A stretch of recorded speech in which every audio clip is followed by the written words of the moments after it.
Dans cette vidéo, je vais vous montrer un petit peu la différence. Juste un petit rappel, peut-être un petit peu moins de techniques de dessin, mais un petit peu plus des aides-mémoire pour vous rappeler la différence entre un dessin d'une colonne en W et une colonne en HSS.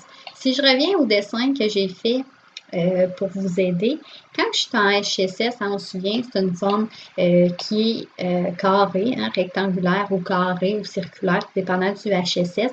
Donc, je me retrouve avec 4 faces ici que je suis capable de venir souder des cornières. Quand je suis en W, on se souvient que quand je me viens ici de ce côté-là, donc si je viens d'en bas et d'en haut pour faire un assemblage avec une poutre, je vais me retrouver avec un assemblage avec une platine et non pas en cornière comme ce côté-ci. Ce côté-ci, j'ai une surface plane, donc je suis capable de venir en cornière. Une surface accessible, je devrais dire plus que plane parce que les deux sont planes. Une surface accessible pour venir assembler ma poutre. Tandis que ce côté-là ici, par rapport aux deux ailes de mon W, je n'ai pas accès pour venir faire mon assemblage. Donc, je dois m'assembler avec platine.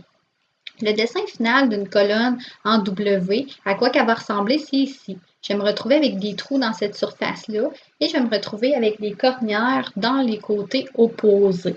Donc ici, je me retrouve avec un trou. Hein. Pensez ici que j'aurais un trou qui est barre en barre. Et ici, la même chose, là, j'aurais un trou qui serait barre en barre. Donc, c'est pas mal ça ici, là. C'est avec les trous de cette façon-ci que je vais retrouver ma colonne.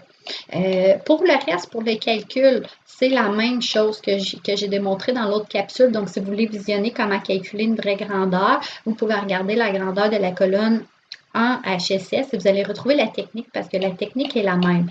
Pour pouvoir venir mesurer les trous, encore une fois, c'est la même chose. Je vais venir prendre à partir du trou supérieur et je vais venir me prendre une distance à partir de ma ligne de mesure qui est 6880 et par la suite, en sachant que mes trous ont 76 de centre ensemble, ben, je me retrouve avec un calcul qui est assez facile à réaliser. Pour lui-ci, c'est la même chose, j'en ai me prendre une ligne de mesure et je vais venir calculer la position du centre du trou et le calcul est fait. Donc, le petit dessin d'assemblage n'est pas très compliqué à réaliser à cause que je me retrouve avec une vue comme ça, avec des trous. Donc, j'ai des pièces de moins en réalité à venir assembler au chantier. Donc, c'était juste pour vous montrer un petit peu la différence avec le HSS et le W.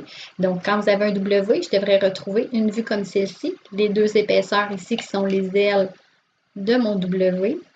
Et les trous ici qui sont percés barre en barre, ici qui se retrouvent dans cette surface ici de mon W.